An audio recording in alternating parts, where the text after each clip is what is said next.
comments, Mr. Chairman, in my statement, which I believe was around the closure of the News of the World newspaper. Before you get to that, I would just like to say one sentence. This is the most humble day of my life. Okay, thank you. That was Rupert Murdoch and one of his sons, James, testifying before British Parliament back in 2011 about a phone hacking scandal involving their UK publications. James Murdoch, once his father's close ally and the favorite to take over his family's conservative media empire, has since had a falling out with his now 93-year-old father and his older brother, Lachlan. Let's now bring in staff writer at The Atlantic, McKay Coppins. His latest piece is titled Growing Up Murdoch, which goes behind the scenes with the Murdoch family in the wake of a Nevada probate commissioner ruling that Fox will be split evenly upon Rupert Murdoch's death by his 4 oldest children, after Murdoch tried to make a change to the family trust that would block his more politically liberal children from taking control of the conservative media empire. McKay, good to see you this morning. Congratulations on the piece. I devoured it over the weekend. Couldn't put it down. You had extraordinary access to James Murdoch. Talk to us a little bit, if you will, about his evolution and this falling out with his father.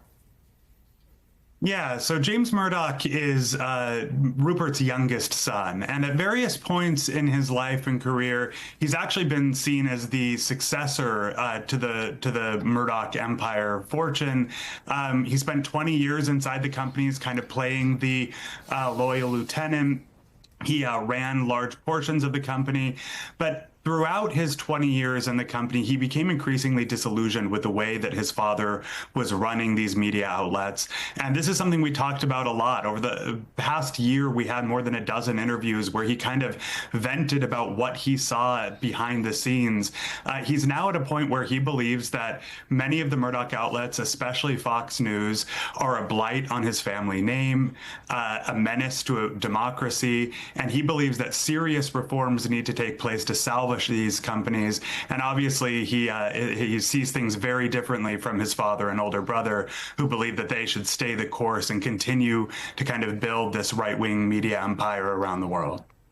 McKay, Elise here. I will second what Jonathan said, and this was just a riveting read. And at its core, I feel a very sad read, a sad, sad story. And what James' decision, he made this decision to come forward with his wife and to talk and to tell, more of their side of the story. And he's very sympathetic, and it just comes across that he finally acknowledged that maybe his relationship is never going to be what he wants it to be. And so he decided to talk. What do you make of why he decided to talk and his motivations? Yeah, I'm glad you bring that up, Elise, because I'll tell you, I felt the same way. I mean, honestly, I approached him early last year on almost a lark. I didn't know if he would give me any access, let alone the kind of wide access that he ended up giving me. But what I found pretty early was that, yes, this is a political story. Yes, this is a business story. Yes, the stakes are pretty high for, global democracy. But it's also a really personal and painful story about the unraveling of this family. And, I think that James and his wife, Catherine, probably had various motives in talking to me. I write in the piece that they seemed at times kind of concerned about reputational management. They wanted to distance themselves from the Murdoch name in some ways. But I also think that James is somebody who spent a lot of his life studying dysfunctional dynasties in families like his.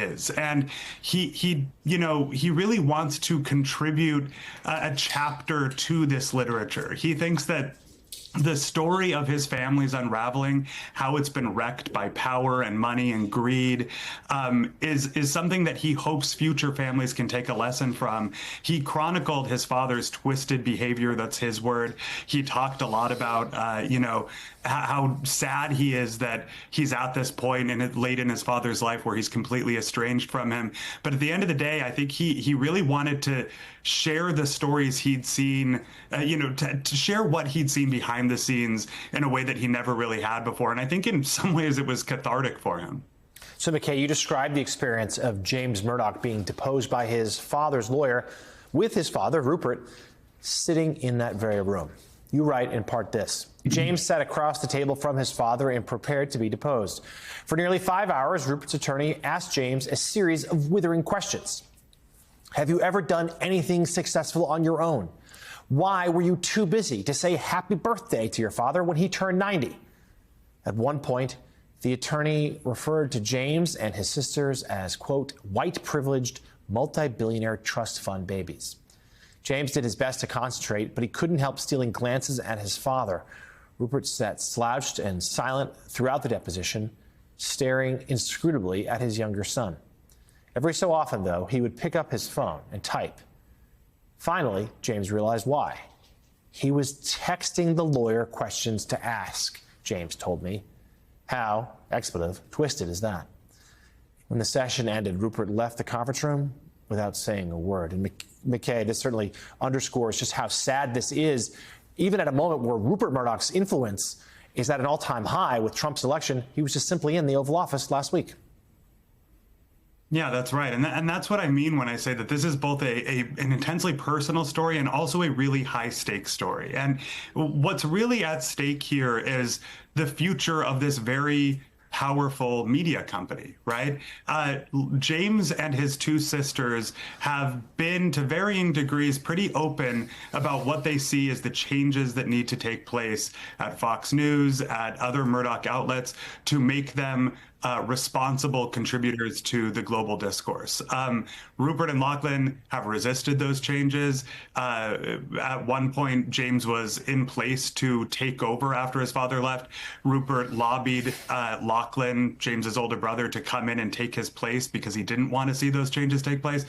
And so really the question is going to be, when Rupert dies, who wins out? And I think that it's a story that's going to have enormous consequences going forward. No question there. The must-read new piece is online now at The Atlantic. Staff writer McKay Coppins, thank you so very much.